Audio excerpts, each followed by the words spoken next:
जब मैयत को दफनाया जाता है तो थोड़ी ही देर के बाद फरिश्ते आते हैं और मैयत की रूह लौटाई जाती है, मरने वाले की रूह लौटाई जाती है, मरने वाले को दोबारा कब्र में जिंदा किया जाता है और उससे फरिश्ते 3 सवाल करते हैं, मन रब्बू का, मन नबियों का, मा दीनों का। ऐ अल्लाह के बंदे, तेरा रब कौन है, तेरा दीन क्या है, तेरे नबी कौन है। ओ वीरपुर वालों, ओ सुपौल वालों, दुनिया के तमाम सिलेबस में, दुनिया के तमाम स्कूल की किताबों में इन 3 सवालों का जवाब आपको नहीं मिलेगा। मैथमेटिक्स की किताबों में नहीं मिलेगा, साइंस की किताबों में नहीं मिलेगा, जियोग्राफी की किताबों में नहीं मिलेगा, हिस्ट्री की किताबों में नहीं मिलेगा। इन 3 सवालों का जवाब अगर मिलेगा तो या तो अल्लाह के कुरान में मिलेगा या जनाब मोहम्मद रसूलुल्लाह के फरमान में मिलेगा। मदरसों को हकीर समझते हो? मदरसा चलाने वाला मौलवी बेचारा, अभी आज एक मदरसे के जिम्मेदार का फोन आया, रो रहे थे बेचारे, शेख साहब क्या मुसीबत मैंने पाल ली, रोजाना बच्चों को खिलाने के लिए राशन का इंतजाम करना पड़ रहा है, कभी इनसे मदद मांगो, कभी उनसे मदद मांगो। शेख साहब जिंदगी आजिज आ गई, कैसे इन मदरसों को चलाया जाए। आपके इन मदरसों को चलाने के लिए मौलवियों को भीख मांगनी पड़े। रमजान के महीने में अपनी आंखों से देखा है, सेठों के दरवाजों पे जाके ये मदरसों के सफरा बेचारे भिखारियों की तरह लाइन लगाते, तब जाकर के मदरसे में पैसा आता है और तब जाकर के बच्चों का खाना बनता है और मदरसे में बच्चे पढ़ाई करते हैं। और आप इन मदरसों को हकीर समझते हैं। कब्र में जो 3 सवालों का जवाब देना पड़ेगा, वो वही 3 सवालों के जवाब की तैयारी इस मदरसे में कराई जाती है। कोई जाके बताए मीडिया वालों को जो आए दिन मदरसों की तलाश करते रहते, मदरसे में क्या हो रहा है, मदरसे में कुछ नहीं हो रहा है, मदरसे में इसी कब्र के अंदर के सवालों के जवाब की तैयारी कराई जाती है। मन रब्बों का, मन नबियों का, मा दीनों का, तेरा रब कौन है, तेरे नबी कौन है, तेरा दीन क्या है। और अगर आपने इन 3 सवालों का सही जवाब दे दिया, अगर आपने कह दिया मेरा रब अल्लाह है, मेरा दीन इस्लाम है, मेरे नबी मोहम्मद सल्लल्लाहु अलैहि वसल्लम है, तो अल्लाह के नबी फरमाते हैं, फरिश्ता पूछता है मा युद्री का, तुझे इन 3 सवालों का जवाब कैसे पता चला। बंदा कहता है करा तो किताब अल्लाह फआमनतु बिही व सद्दक़तु बिही। ऐ अल्लाह के फरिश्तों, ऐ मुनकर नकीर, मैंने कुरान पढ़ा था, मैंने अल्लाह की किताब को पढ़ा था, मैं कुरान पर ईमान लाया था, मैंने कुरान को सच्चा माना था, मैंने कुरान की तस्दीक की थी, मुझे इन 3 सवालों का जवाब कुरान में मिला था। हो लोगों, मैं नहीं कहता सारे बच्चों को आलिम बना दो, कम से कम एक बच्चे को तो कुरान का हाफिज और आलिम बनाओ, एक बच्चे को तो मदरसे में डालो, एक बच्चे को तो कब्र के इन 3 सवालों के जवाब की तैयारी करा दो। शायद वही एक बच्चा कल कयामत के दिन तुम्हारी बख्शिश का निजात का जरिया बन जाए। मेरे साथियों, हराम की कमाई कब्र में आपका पीछा नहीं छोड़ेगी। सब नाम खत्म हो जाएगा, सब ठाट पड़ा रह जाएगा जब लाद चलेगा बंजारा। हराम कमाई को अपने हलक में उतारने के पहले इंसान को 1000 बार सोचना चाहिए। मेरे साथियों, अल्लाह के प्यारे नबी मस्जिद में तशरीफ फरमाए, आपका 5 साल का नवासा हजरत हसन इब्न अली रज़ी अल्लाह ताला अन्हु बच्चे हैं, खेल रहे हैं, सदका की खजूरें आई हुई है, ज़कात की खजूरें आई हुई है, मस्जिद में रखी हुई है। एक ज़कात की खजूर हजरत हसन उठाते और मुंह में डाल लेते हैं। अल्लाह के नबी देखते हैं मेरा नवासा ज़कात की खजूर खा रहा है, सदका की खजूर खा रहा है। आप अगर चाहते बच्चे के हाथ से खजूर छीन लेते, मगर आपने ऐसा नहीं किया। आपने फरमाया कख कख, बेटा थूक दे, बेटा निकालते। अमा शऊरता अन्ना ला नाकुल सदका, ऐ मेरे प्यारे बच्चे, तू नबी का नवासा है, तू आले मोहम्मद में से है, तू नबी के अहले बैत में से है, तू नबी के घर वालों में से है। क्या तुझको नहीं मालूम कि हम ज़कात नहीं खाते, हम सदका नहीं खाते। बेटा इस खजूर को मुंह से निकाल दे। 5 साल के बच्चे को अल्लाह के नबी हलाल और हराम के दरमियान फर्क सिखा रहे, सही और गलत के दरमियान फर्क बता रहे। ओ लोगों, आपने अपने बच्चों को कब बताया कि हलाल हराम में क्या फर्क है? किसी शायर ने कहा है, कहां का हलाल और कहां का हराम, कहां का हराम और कहां का हलाल, मिटे हाय हुत्ती बचे रामलाल। हराम और हलाल की चिंता छोड़ दी मुसलमानों ने, पैसा आना चाहिए। याद रखो मेरे प्यारे साथियों, जब ये पैसा कमाने की अंधी दौड़ तुम्हारे अंदर पैदा हो जाएगी तो कुरान की ये आयत भी सुन लो,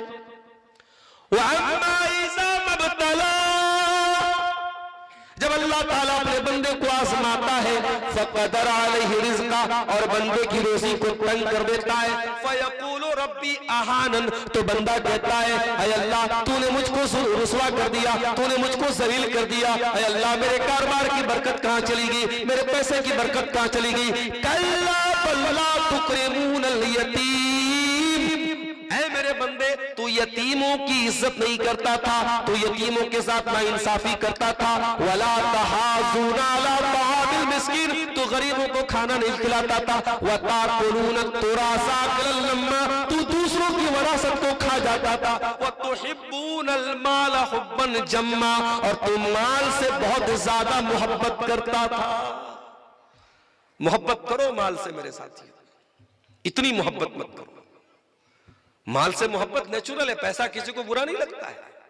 माल से मोहब्बत, अल्लाह ने कुरान में कहा माल से मोहब्बत होती है इंसान, लेकिन माल की मोहब्बत में इतने अंधे न बन जाओ कि हलाल और हराम को भूल जाओ मेरे प्यारे साथियों। इसलिए सूद और ब्याज की जितनी शक्लें समाज में राइज है, इनसे अपने दामन को बचाओ।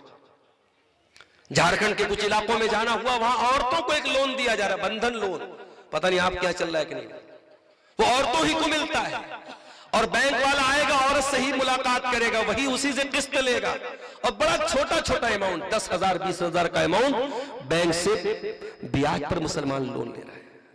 अरे मुसलमान, जब तू शादी ब्याह पे करोड़ों खर्च कर सकता है, तेरी शादी ब्याह में नाच गाने पर लाखों खर्च हो रहा है, जहेज पे लाखों खर्च हो रहा है, बारात पे लाखों खर्च हो रहा है, अगर तू चाहे तो अपने गरीब मुसलमान भाइयों के सपोर्ट के लिए, उसकी मदद के लिए तू बगैर सूद और बगैर ब्याज के, तो क्या तू उसको उधार की रकम नहीं दे सकता, कर्जा नहीं? अरे बहुत, अगर तुझे डर लग रहा है तो कोई गारंटी ले ले, कोई चीज गारंटी में ले ले, बतौर जमानत के ले ले, मगर अपने भाई को, अपने मुसलमान भाई को बगैर ब्याज के, बगैर सूद के उधार दे, तेरे माल में इंशाअल्लाह बरकत होगी। मेरे प्यारे साथियों, सूद के इस अजाब से अपने समाज को बचाइए। एक सवाल बहुत आमतौर से किया जाता है कि बैंक में हम जो पैसा रखते हैं सेविंग अकाउंट में, उस पे हमको इंटरेस्ट मिलता है, और हर साल किसी बैंक की तरफ से 4%, किसी की तरफ से 5% इंटरेस्ट मिलता है। उस पैसे का हम क्या करें, ये एक सवाल आता है। कुछ उलमा ने तो ये कहा कि उस पैसे को हमें छूने की जरूरत नहीं है, वो पैसा हमारा नहीं है। हमने 1 लाख रुपया बैंक में जमा किया, हमारा 1 लाख रुपया, 1 लाख पर जो इंटरेस्ट आ रहा है, बैंक जाने, बैंक का काम जाने, हमें उससे कोई मतलब नहीं है। मगर ये जवाब प्रैक्टिकल नहीं है, क्योंकि पैसा आपके अकाउंट में आता है। अगर आप उस पैसे को अकाउंट में छोड़े रहेंगे तो और ब्याज आएगा, ब्याज पर ब्याज आएगा, और वो पैसा बैंक में रहेगा, बैंक उसको यूज करेगा, बैंक और उससे ब्याज कमाएगा। तो सही बात तो यह है कि उस पैसे को हमें इस्तेमाल करना है। अब कहां इस्तेमाल करना है, ये एक मसला है। कुछ उलमा ने ये कहा उसको पब्लिक वेलफेयर के काम में लगा देना चाहिए, लोगों के आम इस्तेमाल में, जैसे रास्ता बन रहा है, गली बन रही है, रोड बन रहा है, वहां पे वो पैसा लगा दिया जाए। कहीं लैट्रिन बन रहा है, शौचालय बन रहा है, वहां लगा दिया जाए। मगर ये बात भी महल्ले नजर है, ये बात भी सही नहीं मालूम होती, क्योंकि सड़क, शौचालय, रास्ता, गली, ये सब हमारे यूज की चीजें हैं। जब हम सूद और ब्याज को हराम मान रहे हैं, समझ रहे हैं, उस पैसे से बने हुए रास्ते पर हम क्यों चलेंगे, फिर वो मसला आ जाएगा। उस पैसे का क्या किया जाए? तो अक्सर उलमा ने, जो सलफी उलमा है, अहले हदीस उलमा है, उनका ये फतवा है कि उस पैसे को किसी भी जरूरतमंद को दे दिया जाए।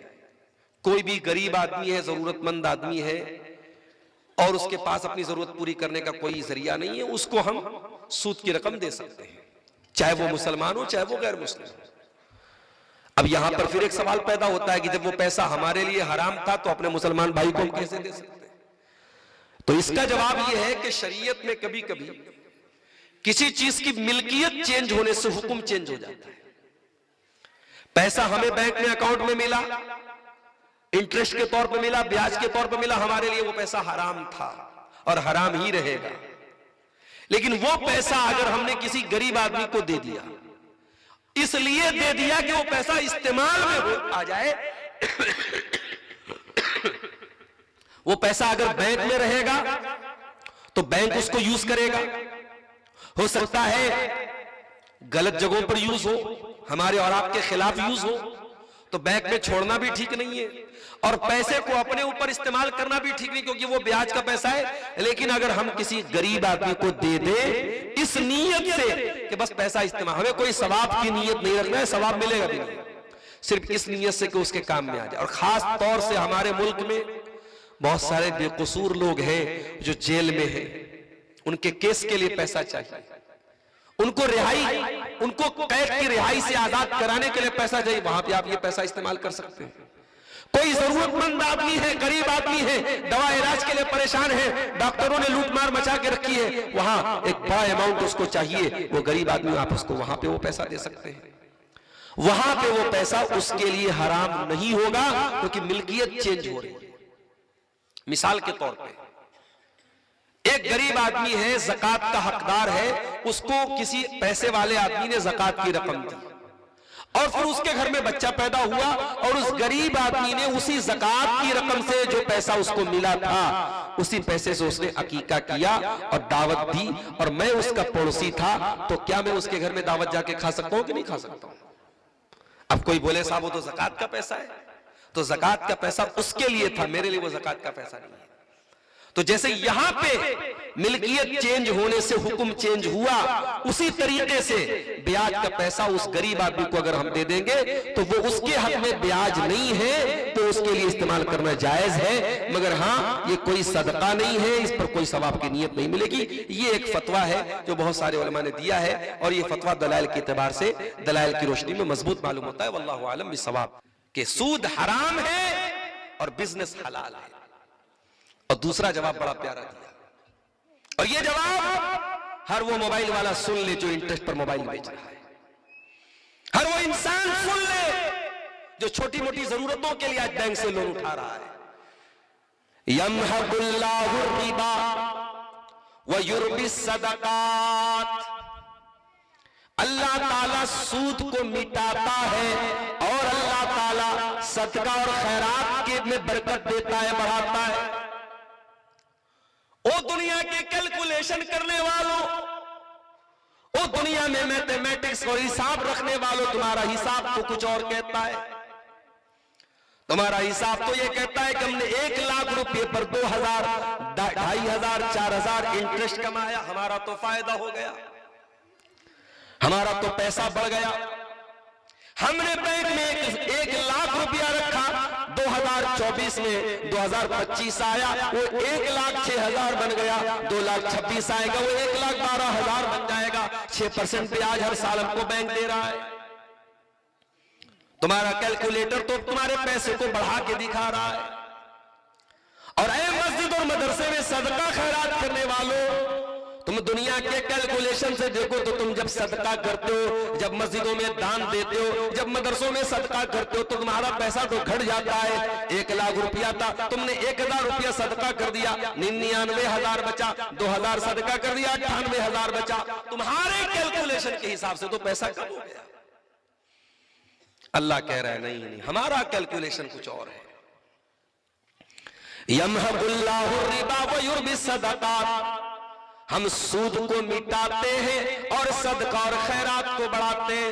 तुमने जो ब्याज के जरिए 1,06,000 का मुनाफा कमाया है, वो लोगों वो 6,000 कहां से बर्बाद हो जाएगा, किस तरीके से जाय हो जाएगा, तुम्हें एहसास भी नहीं होगा। वो 6,000 तो ब्याज का जाएगा ही जाएगा, वो तुम्हारे कैपिटल को भी जला देगा, तुम्हारी पूंजी को भी जला देगा, तुम्हारे घर के सुकून को भी जला देगा, तुम्हारे बच्चों की सेहत को जला देगा, तुम्हारे घर की बरकत को जला देगा। यमहकुल्लाहु रिबा, अल्लाह सूद को मिटाता है, और अल्लाह जो बात कह दे वो यूनिवर्सल ट्रूथ होता है। अल्लाह की बात को किसी दलील की जरूरत नहीं, अल्लाह की बात रोज़े रोशन की तरह, आफताब की तरह रोशन होती है। अल्लाह ने कह दिया तो कह दिया, अल्लाह की बात 100% सच होती है। अल्लाह ने कह दिया हम सूद को मिटाते हैं, तो सूद खाने वाला कान खोल के सुन ले, उसके घर में बरकत कभी नहीं आएगी। बरकत तो नहीं आएगी मेरे भाई। और सदका और खैरात के जरिए जो आपको लग रहा है कि पैसा जा रहा है, जाएगा नहीं, और बरकत होगी और इजाफा आएगा। अरे हम लोग तो मौलाना साहब से दुआ कराते हैं। आपके सीमांचल में मैं देखता हूं चंदा करने वाले मौलवी अलग होते हैं, वो बेचारे लंबी लंबी दुआएं देते हैं। आप आलिम से दुआ करा के खुश हो जाते हैं, सदका खैरात करने वाले के लिए फरिश्ता दुआ करता है। अल्लाह के नबी ने फरमाया 2 फरिश्ते होते हैं, एक दुआ करता है अल्लाहुम्मा आति मुनफिकन खलफा, ऐ अल्लाह तू खर्च करने वाले को और दे, और एक फरिश्ता बद्दुआ करता है अल्लाहुम्मा आति मुमसिकन तलफा, ऐ अल्लाह जो कंजूस है, जो बखील है, जो तेरी राह में नहीं देता है, उसे तू बर्बाद कर दे। फरिश्ते की दुआ और फरिश्ते की बद्दुआ जिसको लग जाए उसका क्या कहना मेरे भाई। तो ये बात उसूल अल्लाह ने बयान किया कि हम सूद को मिटाते हैं और हम सदका और खैरात में बरकत देते हैं। सूद खाने वाला पागल हो जाता है, और नबी ने फरमाया था एक दौर आएगा माल की मोहब्बत में लोग पागल हो जाएंगे। चिंता होगी तो इस बात की होगी पैसा कैसे आए, इस बात की चिंता नहीं होगी कि पैसा हलाल तरीके से आ रहा है कि हराम तरीके से आ रहा है। इसीलिए आप देख लीजिए कितना साइबर क्राइम आज हो रहा है, कितने साइबर फ्रॉड आज हो रहे हैं। मोबाइल पर मैसेज आया, आपने खोला बैंक का सारा पैसा गायब। व्हाट्सएप पर मैसेज आया, आपने खोला सारा पैसा गायब। फर्जी कंपनी का फोन करके किसी ने फोन किया, अभी हमारे एक जानने वाले के पास फोन आया, हमारे एक रिश्तेदार उनके पास फोन आया, और फोन करने वाला बाकायदा अपने आप को बहुत बड़ा पुलिस का ऑफिसर बोल रहा है कि साहब मैं मुंबई से बोल रहा हूं, पुलिस हेडक्वार्टर से बोल रहा हूं, आपका फला फला नाम है, आपके खाते में 2 करोड़ रुपया आया है जो आतंकवादी गतिविधियों में इस्तेमाल हो रहा है, और आप नाम आपका उस खाते में है, आपके नाम से वो खाता खोला गया है, आप पकड़े जाएंगे। अब बेचारे वो सीधे साधे आदमी डर गए। उसके बाद वीडियो कॉल आया, सामने जो आदमी बैठा है, पीछे महाराष्ट्र पुलिस का बोर्ड भी लगा है, पुलिस की वर्दी में भी है, वो तो डर गए एकदम, थर थर कांपने लगे। उसने कहा कि साहब आप ये बात जो मैं बता रहा हूं किसी को आपको बताना, अपनी बीवी को भी नहीं बताना, बच्चों को भी नहीं बताना, कमरा बंद कर लीजिए और कागज पे लिख के बताइए कि मैं ये बात किसी को नहीं बताऊंगा। वो जो करता गया वो लिखते चले गए। मकसद क्या था, प्लान क्या था, पूरा उनके अकाउंट से पैसा खाली करवाना। हराम खोरी के ये नए नए रास्ते बन रहे हैं मेरे भाई। ये साइबर क्राइम, ये साइबर फ्रॉड, ये एटीएम से पैसा चोरी कौन कर रहा है? हमारे और आपके जैसे लोग कर रहे हैं, बहुत सारे मुसलमान कर रहे हैं। झारखंड के बाद इलाकों में मैं गया, कुछ लोगों ने बताया मौलवी साहब यहाँ बहुत सारे नौजवानों का यही काम है, वो साइबर फ्रॉड करते हैं, खूब पैसा कमाते हैं, खूब दौलत उड़ाते हैं, मस्जिद में भी खूब चंदा देते हैं, मदरसे में भी खूब चंदा देते हैं। ऐसे हरामखोरों का चंदा अल्लाह क्या कबूल होगा? दूसरों का माल चोरी करके, दूसरों से चीटिंग करके, दूसरों से फ्रॉड करके तो मस्जिदें बनवा भी लो, मदरसे बनवा भी लो, अल्लाह के यहाँ जर्रा बराबर कबूल होने वाला नहीं है मेरे साथियों। इन्नल्लाह तय्यिबुन ला यक़बलु इल्ला तय्यिबन, अल्लाह ताला पाक है और अल्लाह पाक ही चीज को कबूल करता है, ना पाक को कबूल नहीं करता।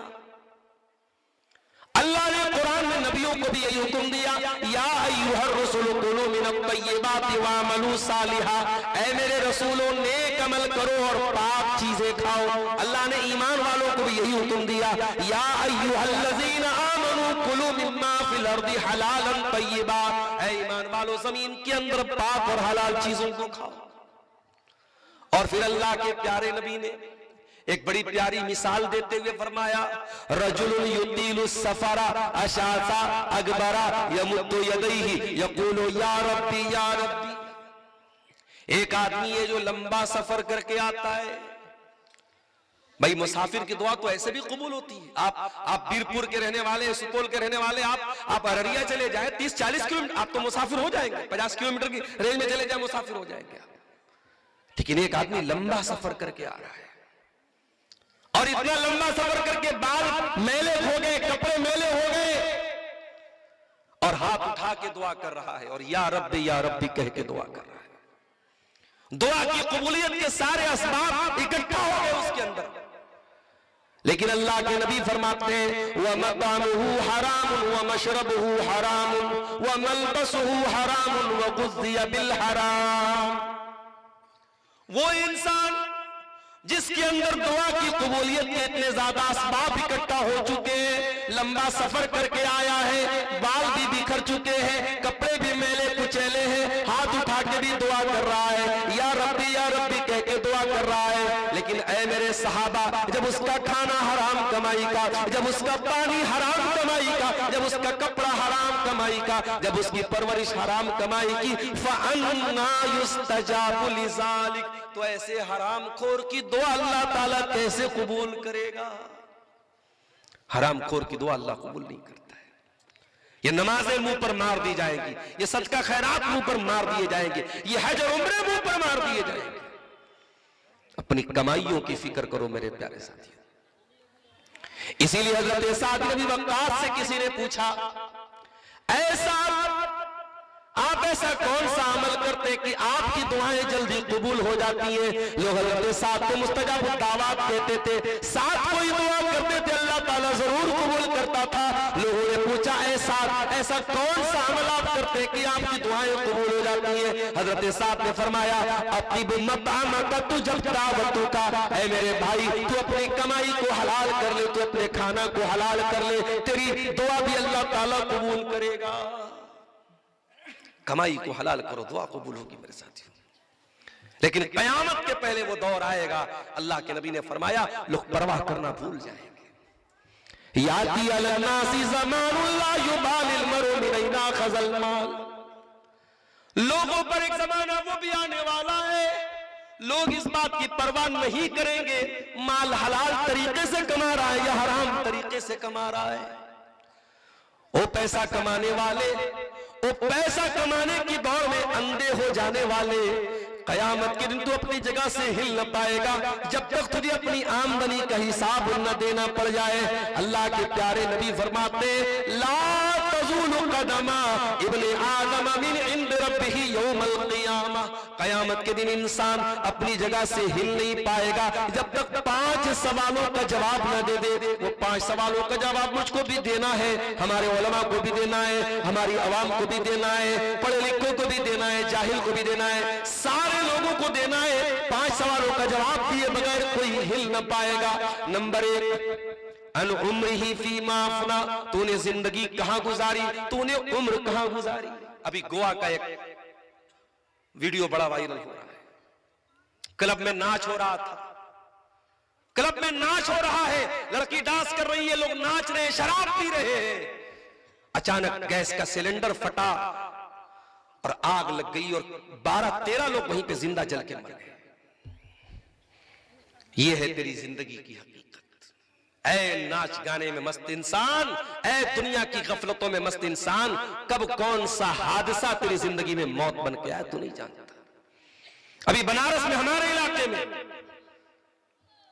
आजकल नौजवानों में बड़ा शौक चढ़ा है, बड़े बड़े शहरों में खास तौर से, रात में बाइक उठाई, चले गए हाईवे पे चाय पीने के लिए।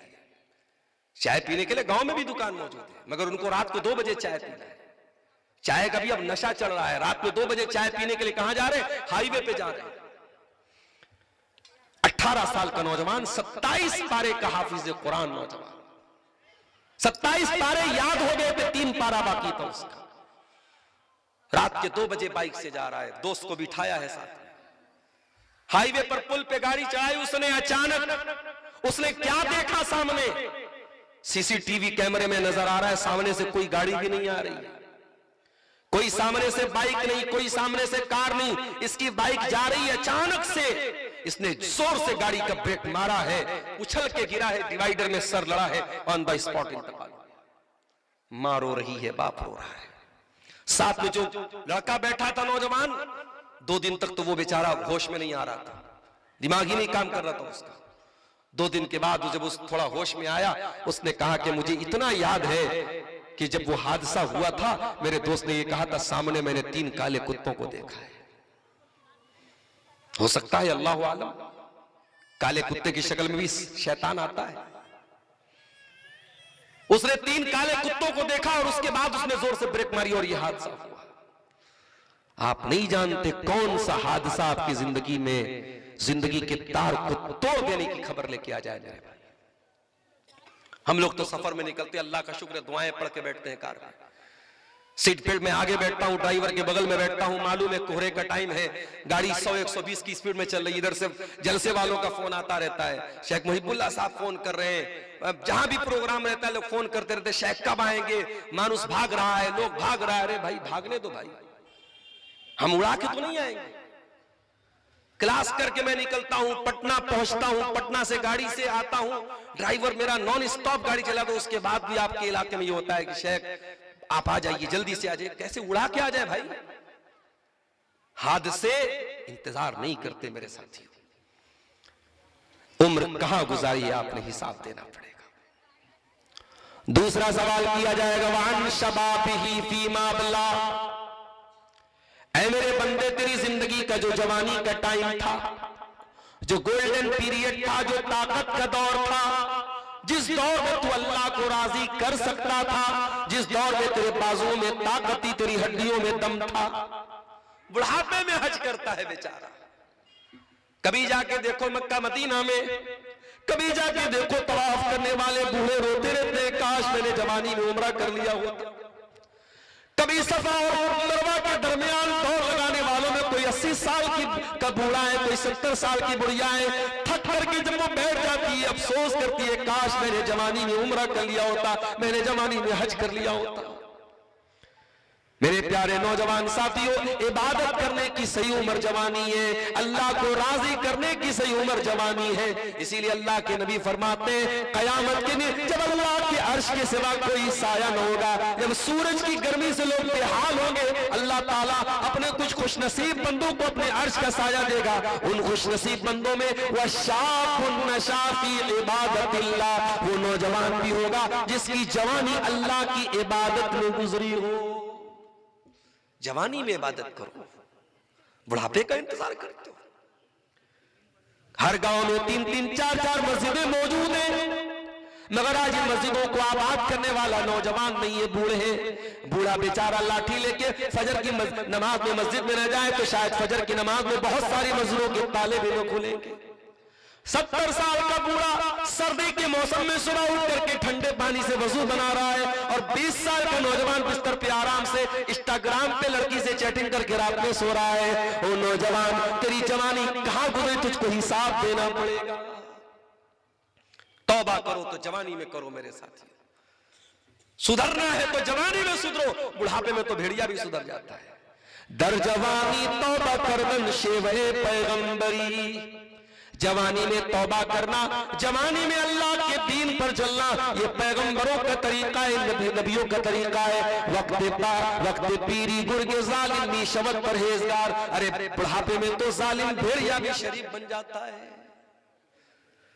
जवानी का सवाल किया जाएगा। दूसरा सवाल, तेरी जवानी कहां गुजरी है। तीसरा सवाल, वान मालिही मिन ऐन कसबहु, और ऐ मेरे बंदे तूने माल कहां से कमाया, तेरी आमदनी क्या थी, तूने रिश्वत से कमाया, तूने सूद से कमाया, तूने डकैती करके कमाया, तूने चोरी करके कमाया, तूने दूसरों की जमीन हड़प करके कमाया। वान मालिही मिन ऐन कसबहु, तूने माल कहां से कमाया। और चौथा सवाल, वफीमा अनफकहु, और तूने अपने माल को कहां खर्च किया।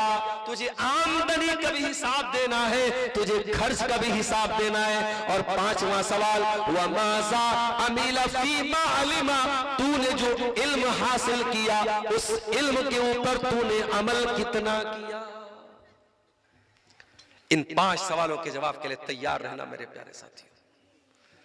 सूद और ब्याज के जरिए अपनी जेबें भरने वाले, इंटरेस्ट के जरिए पैसा कमाने वाले, दूसरों की जमीन को हड़पने वाले, बहन बेटियों का हक मारने वाले, हराम तरीके से पैसा कमाने वाले, इस सवाल के जवाब के लिए तैयार रहना। इस सवाल का जवाब दिए बगैर तो कयामत के दिन हिल भी नहीं सकता है। ये सूद की रकम आपके घर में आएगी, आपके बच्चों के पेट में जाएगी, आपके बच्चों को जहन्नम की आग में लेके जाएगी। हो लोगों, तुम तो अपने बच्चों से बहुत प्यार करते हो। अभी हमारे एक रिश्तेदार का फोन आया, उनका बच्चा हैदराबाद में पढ़ता है। हैदराबाद एक मदरसे में हॉस्टल में बच्चा रहता है। हॉस्टल से 5-6 किलोमीटर दूर उस बच्चे को एक जगह जाना था। बच्चे को उन्होंने टैक्सी से बुलवा लिया। जिनको जिम्मेदारी बच्चे को लेने की दी थी उन्होंने टैक्सी से बच्चे को बुलवा लिया। मां बाप का दिल धक से रह गया। अजनबी शहर है, अपना कोई जानने वाला नहीं है। अगर टैक्सी वाला बच्चे को कहीं और लेके भाग जाए, जमाना बड़ा नाजुक है, उसकी जिम्मेदारी कौन लेगा? बच्चा उनका हालांकि 8-10 साल का बच्चा है, समझदार हो चुका है, कुरान हिफ्ज कर रहा है वो बच्चा, लेकिन उतने बड़े बच्चे के बारे में भी माँ बाप चिंता करते हैं। हो लोगों, तुम्हें अपने बच्चों की इतनी चिंता, इतनी फिक्र है, गौर करो, क्या तुम ये पसंद करोगे तुम्हारे बच्चे जहन्नम की आग में जला दिए जाएं? एक बहुत बड़ा साइंटिस्ट गुजरा है, थाईलैंड का प्रोफेसर, थाईलैंड की चियांग माऊ यूनिवर्सिटी का प्रोफेसर। उसने रिसर्च की।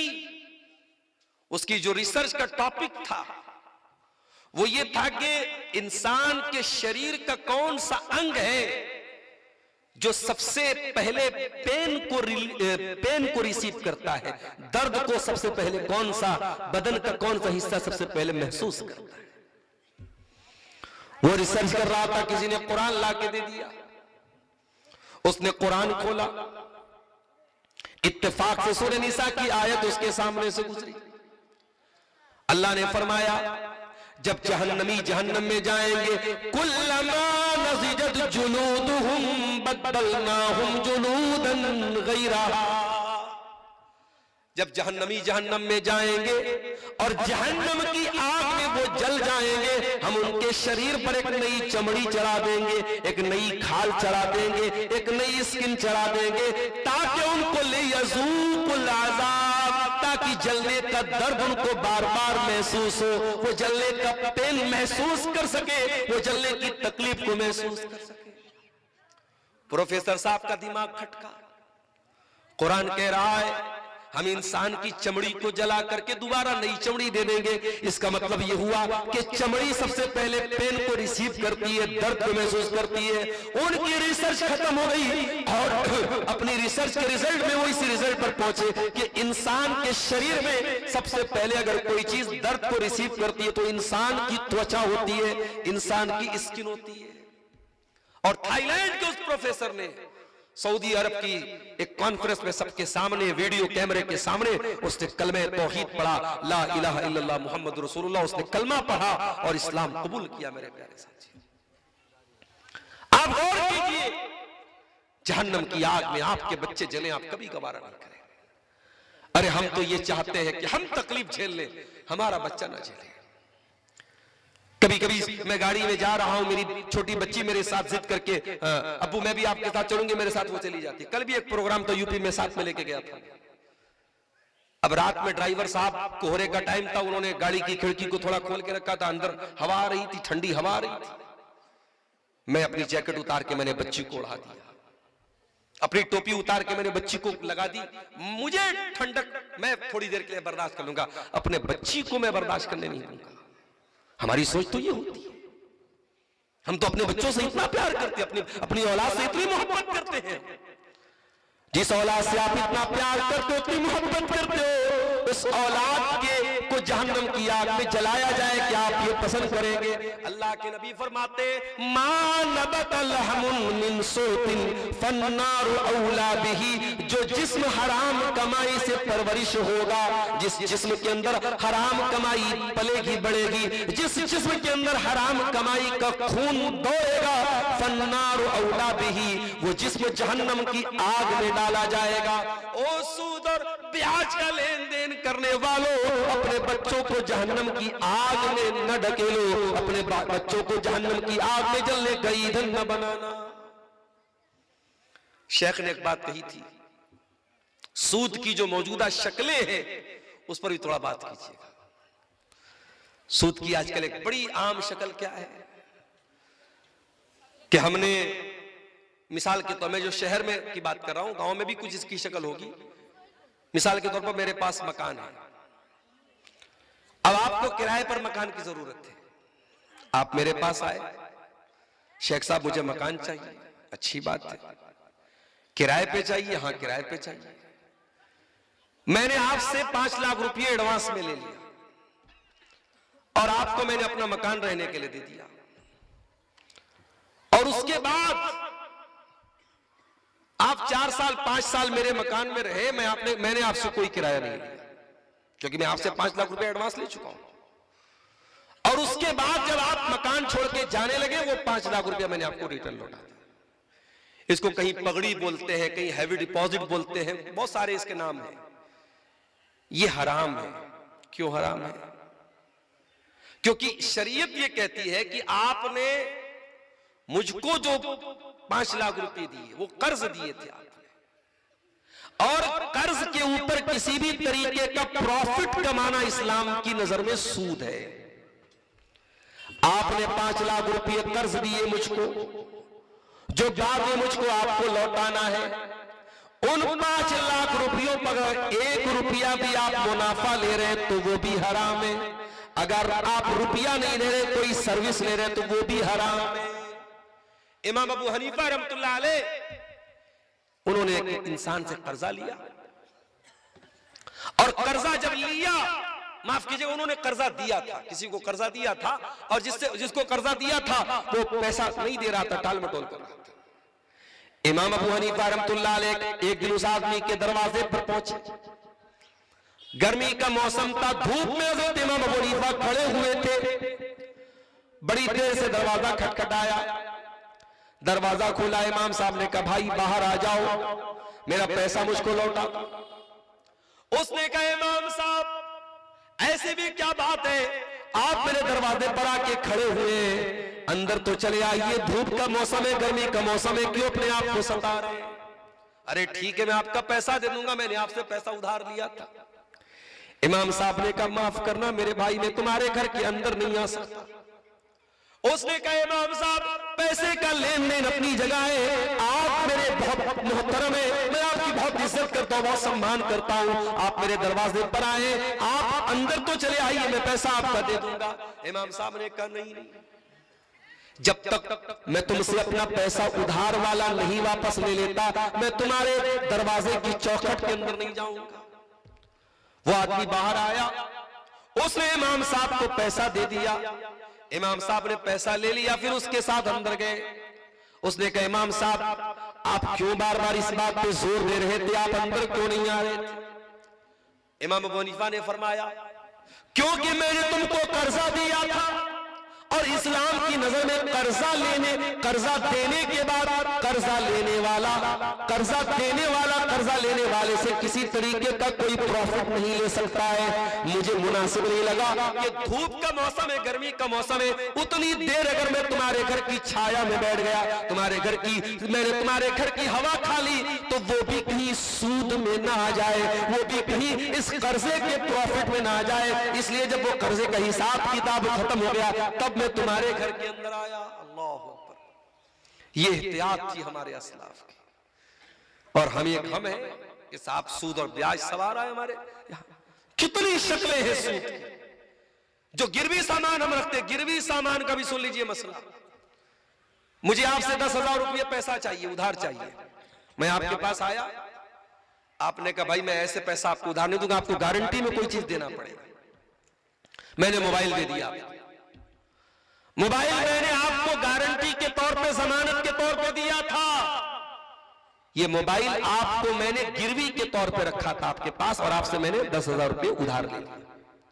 अब शरीयत का मसला सुन लो। उस मोबाइल को मैंने आपको दिया तो है, मगर आप उस मोबाइल को इस्तेमाल नहीं कर सकते।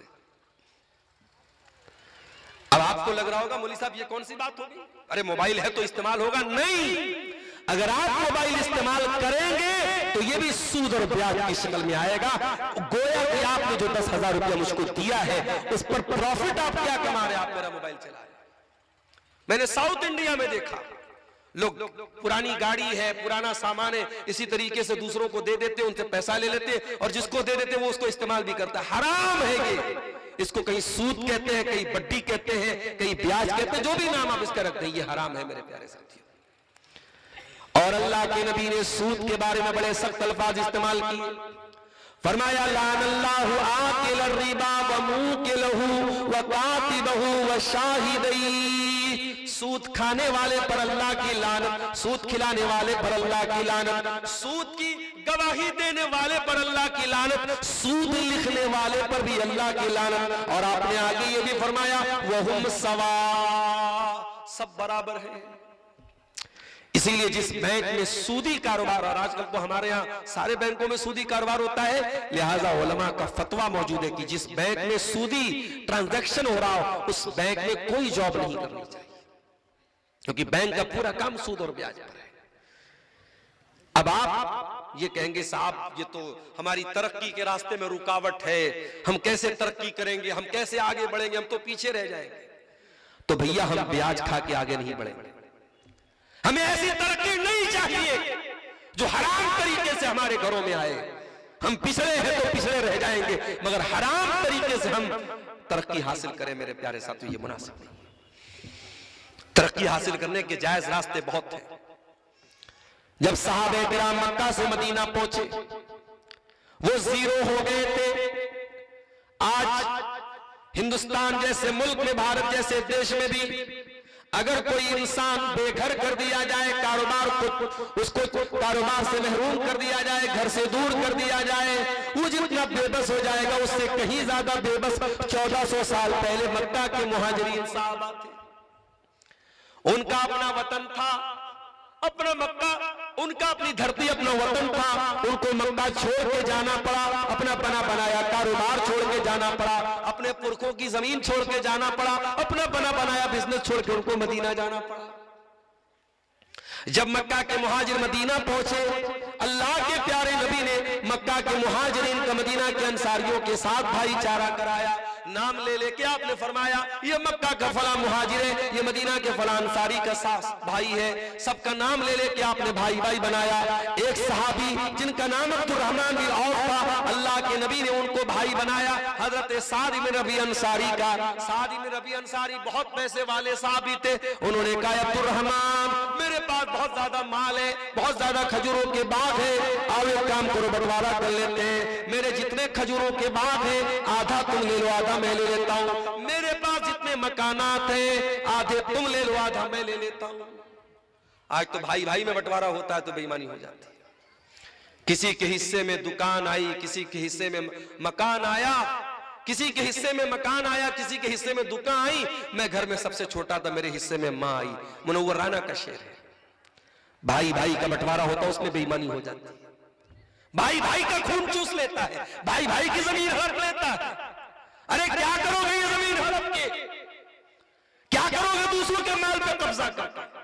मरोगे एक दिन, और जिस दिन मरोगे जमीन तो बाद में साथ छोड़ेगी, पैसा तो बाद में साथ छोड़ेगा, औलाद तो बाद में साथ छोड़ेगी, सबसे पहले तुम्हारा नाम मिट जाएगा।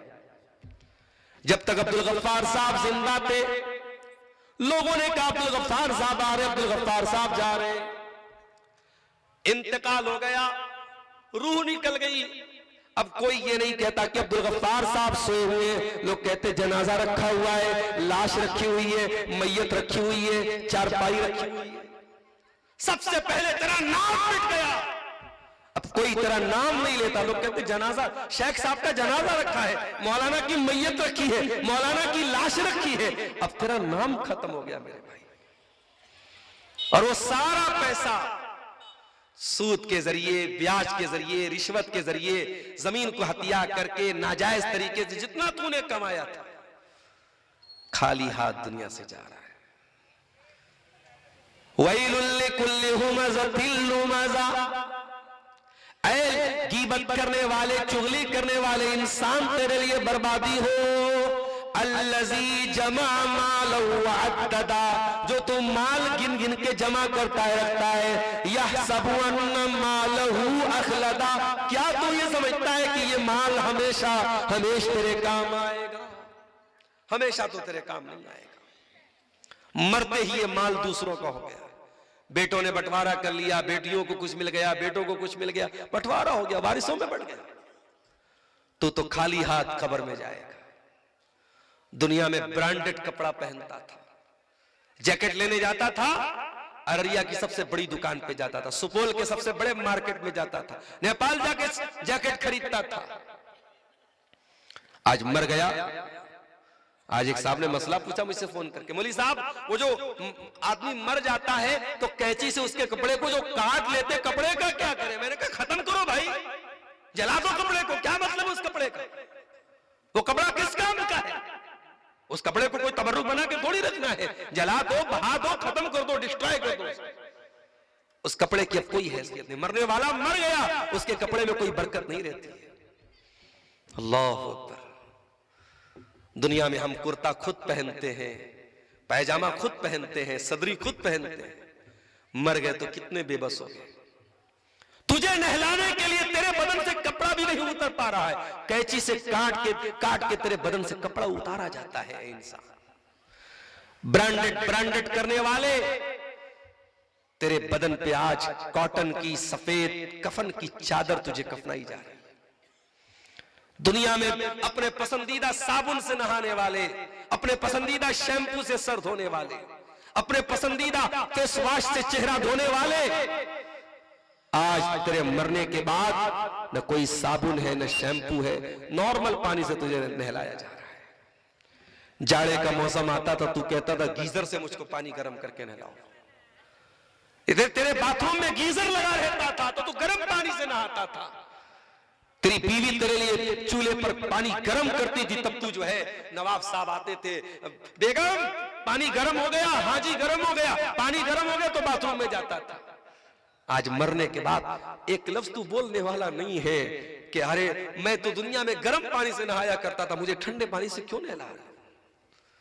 दुनिया में चलता था, फॉर्च्यूनर से चलता था, थार से चलता था, डिफेंडर से चलता था, 2-2, 2.5 करोड़ की गाड़ियों से चलता था। मर गया है, तेरी गाड़ियों का मालिक कोई और हो गया, तेरी जमीनों का कागज किसी और के नाम पे हो गया, तेरे सोने चांदी के जेवरात किसी और ने ले लिए और तेरी गाड़ी किसी और ने ले ली, और तू 4 लोगों के कंधे पे सवार होकर कब्रिस्तान में जा रहा है।